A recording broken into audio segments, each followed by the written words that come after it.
আসসালামু আলাইকুম। সারিয়াস kitchen channel থেকে আপনাদের সবাইকে স্বাগতম। আশা করি সবাই ভালো আছেন। আপনাদের জন্য নতুন একটি রেসিপি নিয়ে হাজির হলাম। আশা করি ভিডিওটি আপনাদের ভালো লাগবে। আর অবশ্যই আমার চ্যানেলটাকে সাপোর্ট করবেন, আমার পাশে থাকবেন। আপনাদের একটা সাবস্ক্রাইবে আমার ভালো কিছু করার উৎসাহ পাবো।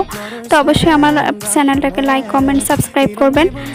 তো আজকে আপনাদের সাথে শেয়ার করব চিকেন বল রেসিপি, যেটা সম্পূর্ণ আমি কপি করেছি পুচির মা রেসিপি থেকে। পুচির মা এই রেসিপিটা রমজানে কিছু অসহায় মানুষদের সাথে শেয়ার করেছিল, আর আজকে আমি আপনাদের সাথে শেয়ার করতেছি। তো চলুন শুরু করি। এখানে আমি একটা মুরগি নিয়েছি, আর তার সাথে 3টা আলু নিয়েছি। আলুগুলোর খোসা আমি ছিলে নিচ্ছি। ছিলে এখন ছুরির সাহায্যে আমি কেটে নিচ্ছি। আমি একটু মোটা করে কাটছি, কারণ আমি এগুলাকে প্রেসার কুকারে দিয়ে সিদ্ধ করে নেব, সেজন্য মোটা করে কেটে নিয়েছি। আর আপনারা আমি এখানে মুরগির মাংসের পরিমাণটা একটু বেশি নিয়েছি, আর আলুর পরিমাণটা কম নিয়েছি। আপনারা চাইলে মুরগির মাংসের পরিমাণটা কমও নিতে পারেন, আর আলুর পরিমাণটা বেশি নিতে পারেন। তো আমি তারপরে আলুগুলো আর মাংসগুলো সিদ্ধ করে নিচ্ছি। সিদ্ধ করার সময় আমি একটু লবণ দিয়ে দিয়েছি। এই যে আমার মাংসটা একদম সিদ্ধ করা শেষ। এখন আমি মাংসগুলো থেকে হাড়গুলো সরিয়ে নিব, আর মাংসটাকে জোড়া জোড়া করে নিব। আপনারা চাইলে কাঁটা চামচ বা হাতের সাহায্যে মাংসগুলোকে জোড়া জোড়া করে নিতে পারেন। এই যে আমার মাংসগুলো একদম জোড়া জোড়া করা শেষ। এখন আমি আলুগুলোকে হাতের সাহায্যে চটকে নিব।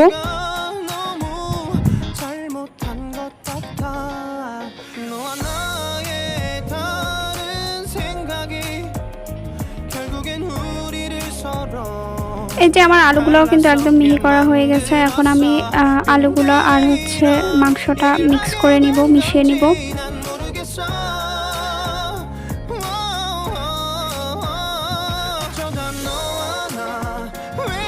আমার আলু আর মাংসটা মিশানো শেষ।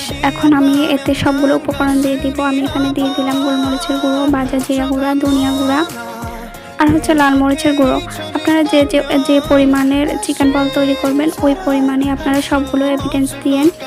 আর আপনারা যদি জাল পছন্দ করেন তাহলে মরিচের গুঁড়া পরিমাণটা বেশি দিবেন, আর যারা জাল কম পছন্দ করেন তারা কম দিবেন। আমি এখানে কম দিয়েছি মরিচের গুঁড়ো, আপনারা চাইলে বেশি দিতে পারেন। তারপর দিয়ে দিলাম টমেটোর সস। এখন আমি সবগুলো এভিডেন্স মাংস আর আলুর সাথে মিশিয়ে নিব ভালোভাবে। এখন আমি দিয়ে দিব লবণ। লবণের পরিমাণটা আপনারা স্বাদ অনুযায়ী দিবেন। সবগুলা মেখে নেওয়া শেষ আমার।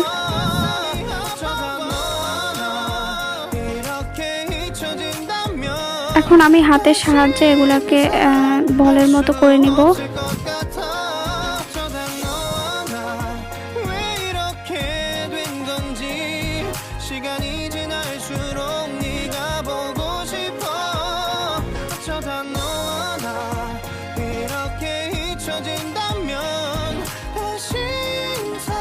এই যে আমি সবগুলা তৈরি করে নিতেছি।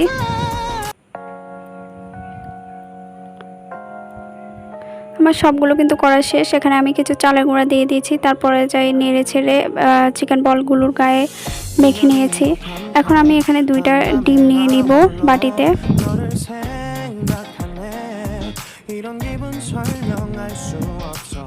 এখন একটা কাঁটা চামচের সাহায্যে আমি ডিমগুলোকে ফেটে নিব।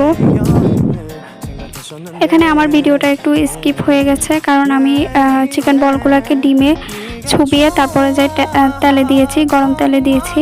তো আপনারা এটা অবশ্যই করবেন। এটা আমার ভিডিওটা একটু স্কিপ হয়ে গেছে, এখান দিয়ে করা হয় নাই ভুলবশত।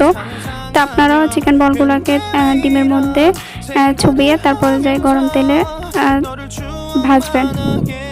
এই যে আমার চিকেন বলগুলো কিন্তু একদম ভাজা শেষ হয়ে গেছে। এভাবে আমি সবগুলো চিকেন বল ভেজে নিয়েছি। এখন চিকেন বলগুলো ভাজা তেলে আমি দিয়ে দিলাম 3টা শুকনো মরিচ, তারপর দিয়ে দিলাম পেঁয়াজ কুচি, একটু নেড়ে ছেড়ে নিলাম। এখন এখানে আমি দিয়ে দিব কাঁচামরিচ বাটা একটু, তারপর দিয়ে দিলাম রসুন বাটা, আদা বাটা দিয়ে মিশিয়ে নিলাম। তারপর দিয়ে দিলাম এখানে টমেটো কুচি। টমেটো কুচিগুলো সবগুলো নেড়ে ছেড়ে আমি এখানে দিয়ে দেব মরিচের গুঁড়ো। এখন আমি দিয়ে দিব লবণ। লবণ দিয়ে একটু নেড়ে ছেড়ে আমি এখানে অল্প পরিমাণে পানি দিয়ে দিব, কারণ মশলাগুলো আমি কষিয়ে নিব আগে। এখন আমি এখানে একটা পেস্ট তৈরি করে নিব। এখানে আমি একটু পানি নিয়ে নিয়েছি, তার মধ্যে আমি দিয়ে দিলাম টমেটো সস, কিছু রসুন বাটা, তারপর দিয়ে দিলাম কর্নফ্লাওয়ার, দিয়ে মিক্স করে নিব। মিক্স করে এটাকে আমি এক পাশে রেখে দিব। এখন আমি এই যে আমার মশলাটা কিন্তু একদম কষিয়ে আসছে, এখন আমি উপরে চিকেন বলগুলো দিয়ে নেড়ে ছেড়ে দিব।